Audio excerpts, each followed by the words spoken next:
running, vaulting, jumping, climbing, and rolling. A series of fast movements to traverse obstacles called parkour. And it all happens in this 200 square meter exercise center in Shanghai's Huangpu district. 就是还蛮新奇的，因为开店之后真的是接触到很多以前上班的时候没有接触到的东西。Xia Pengming started her professional life in the banking industry but switched careers 2 years ago, opening a center in Jing'an. This new one is 3 times the size of the first.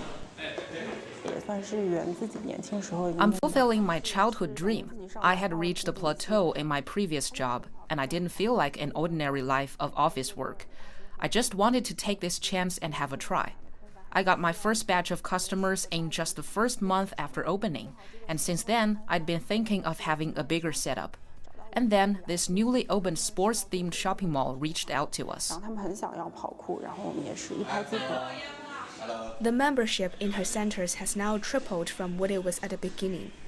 Most of members are between 20 and 35 and work in a variety of industries. The newly opened stores now are not just limited to the restaurants, cafes, tea houses, or accessory shops that are easily available along the city streets downtown.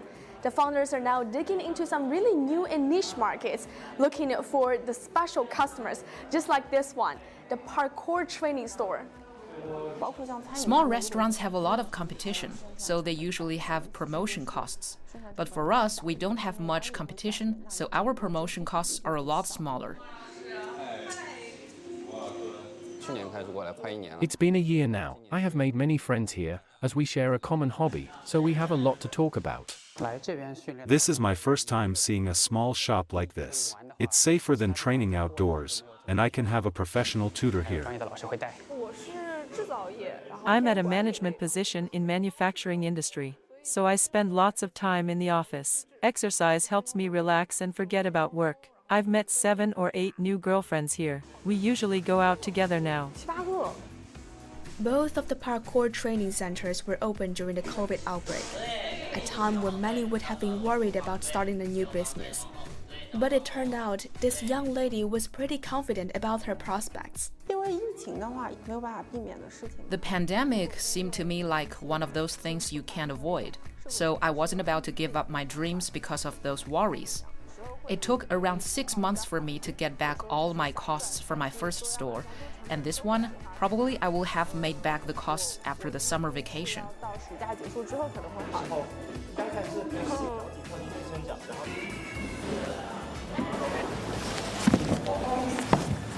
I should say it's a really unique experience compared with the majority of the small stores I've been visiting. It's full of challenges, yet gives you a feeling of relief from the busy city life. And though small, the center has been attracting more employees. This is my first time working in such a small place. They treat you better. And as the name of center No Limits would suggest, it's enabled the founder and her customers to leap out of their comfort zones and not worry about their limits. And that's perhaps the real lessons of small shop operations. In the first quarter of this year, more than 30,000 new small shops opened in Shanghai. That's according to data from Meituan. And in March alone, the number of newly opened small stores in the city jumped more than 40% from the previous month. The recurring consumption is the engine behind them. Zhao Shixuan, ICS for CGTN, Shanghai.